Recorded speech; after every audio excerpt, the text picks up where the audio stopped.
nearly bought this. Sorry? Fallout 76. I nearly bought it. All right, okay. To be fair, it's not been bad. There's things I like, there's things I'm not so keen on, but um, right, I'm gonna show you what I think are some of the things that are, I think, going to be quite similar to what appears in Starfield, and I'm going to speculate about some of the things that I think probably will as well. And I'll start. Okay. I'll start with the shop because from what I understand, this is the way they do things at Bethesda, and so it will be. A lot of this is just bling, and as you know, I'm not a bling type person. There are some Okay. things that are useful. Fallout First is their subscription model, and it gets you some things for free. Well, whoop-de-doo, you can get icons or emotes. Not interested in either of those. That's useful. That's useful. Already got those.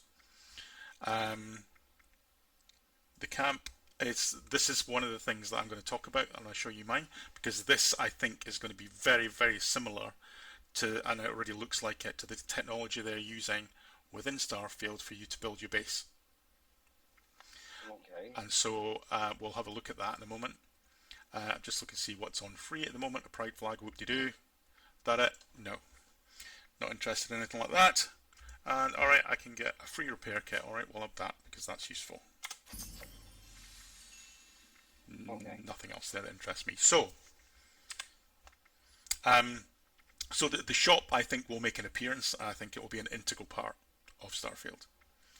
Okay. Scoreboard, who knows? This is another thing that they have a thing of doing. It basically gives you bonuses for progressing through Yeah. the game, and I strongly suspect something like that will make an appearance as well. Okay. But this is what I was just talking about. So the main activity takes place here in the general servers, which max 24 players. There may be that many, there may not. If you have the Fallout First subscription, as indicated there, you can go in a smaller server with up to 8 players, and there's a reason why that's actually quite useful. I'll show you in a second.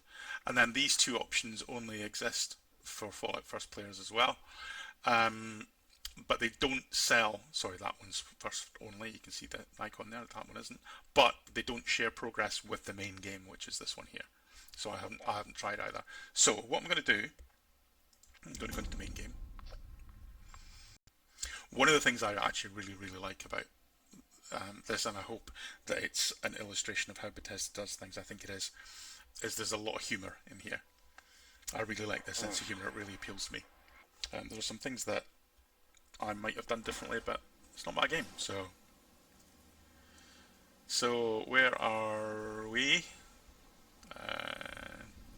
Standing in a wet mountain by the look of it. Have a look at the map. So this red area here, that's somebody's launched a nuke. So that area is going to get nuked. Now normally it's way down here that people nuke because it's out of the way of everything. But this is a lot more. It's what I was talking about before. This is an area where that's someplace people have to go for missions. So is that. So is this. You can see that black diamond means I have a mission there, and that's actually the reason why, because there's a mission to use a nuke on that mine. So that's what someone's doing. Okay. Okay. But yes, so this is the player map. This is my camp here, and you can see that I'm actually selling a bunch of stuff at my camp. But I can also see there's someone else's camp, and I can see what they're selling at their camp. And there's another one up there. Somebody who's level 382. What's that one? That person's level, I presume that's near 248. And I should be able to see,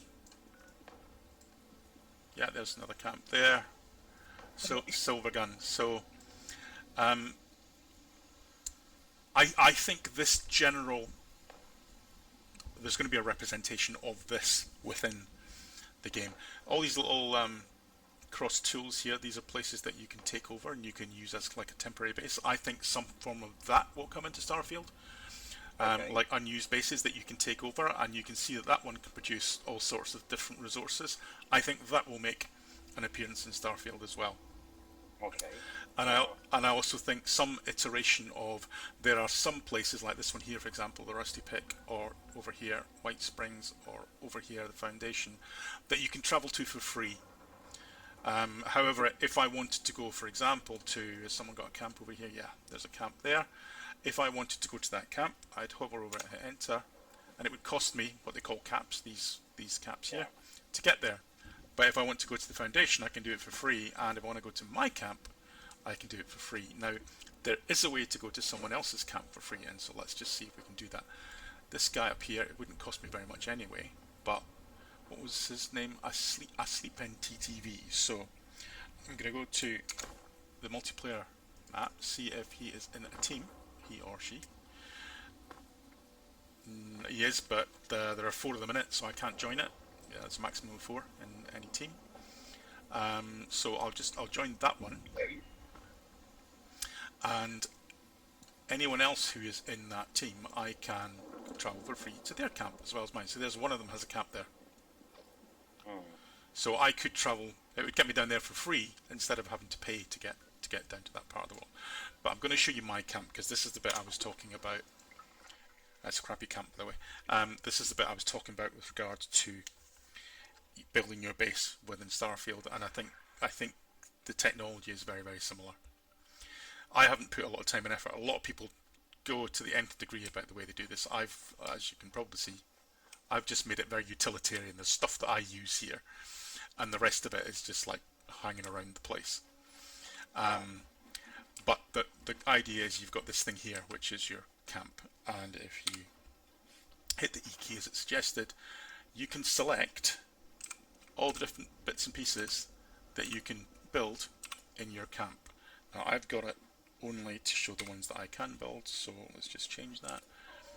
And you can build. Damn it! This is one of the things I hate. There's 2 keys that you move left and right in the menu with, and if you hit the key in between, you automatically run, which just to me screws everything up.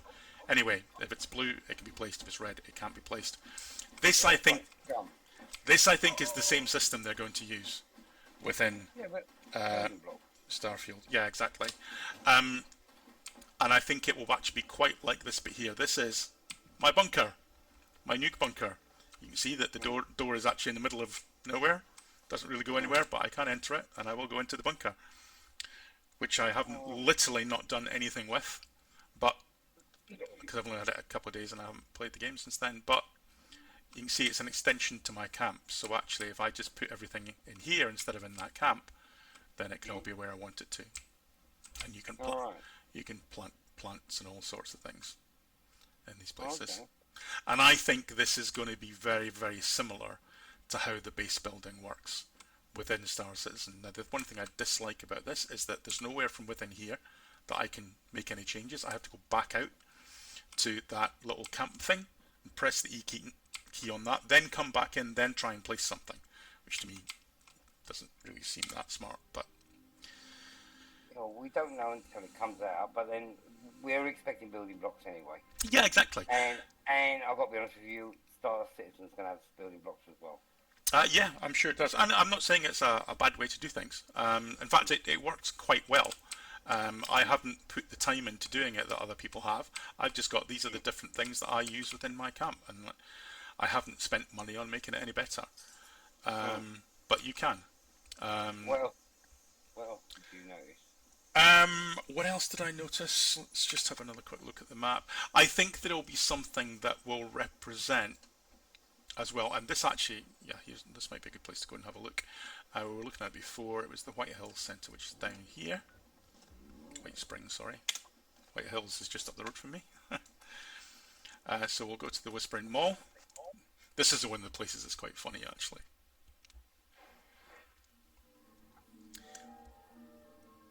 So this is all within an oldie worldy hotel. That's all kind of 1950s-ish, with 1950s style robots, which is one of the humorous things that they do within this game. Like, it's all robotic future, but they're as envisaged in the 50s and 60s. But what we have here is this row of shops, which are all the different vendors which are in the game. and you can come here and you can talk to this guy who represents one particular faction, so you can buy that faction's things. Or you can come over here and there's another faction and you can buy their things. Alright. And I think this is kind of what New Atlantis will be like. So there's the whole hotel itself. This is the whole crafting room where all different crafting tools, much like the ones I had in my camp, are here. So a tinker's workbench you'd use for making ammo. These ones are for making armor. You can brew your own booze. You can cook your own food.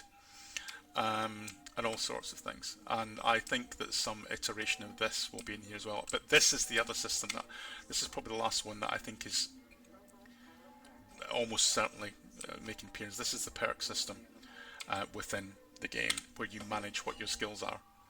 And if I go into this, so these are the skills that I'm using at the moment. Now, we saw in the videos from Starfield that it's going to be managed in a different way. But if you look how there are different tiers on these, and if I click on that one, you can see that as it ranks up, the skill gets better. That's a very similar mechanism to what they're planning to do with Starfield and your skill trees. It's just a slightly different way of representing it. Yeah, but Spaceball and Starfield got it. Yeah, I'm not saying that's a good or bad thing, but I'm saying that I expect it to work in Starfield very similarly to how it works here within Fallout 76, because they already have all of this. You've already built all that, so it doesn't really make a lot of sense to go and reinvent the wheel, even if it is their only new IP in 25 years. I think in some ways it will be quite similar to how this works. And so, for example, in order to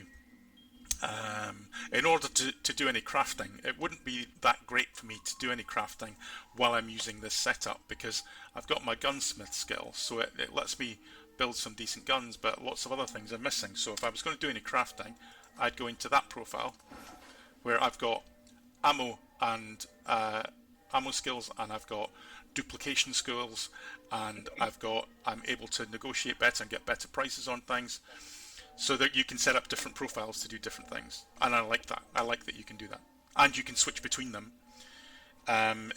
If you find one of these boards, which there are a number of around the game and you can put in your camp, you can switch between them in effect at will, which I think is great.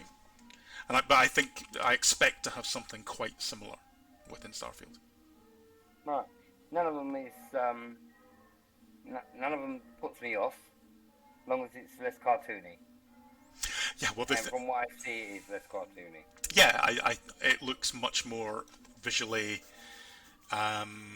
modern, doesn't it? You know, this is not that old, but it's obviously made to look in the style of 50s and 60s. Yeah. So far, what you've shown me,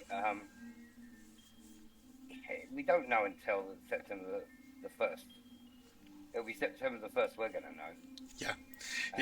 And you know, these are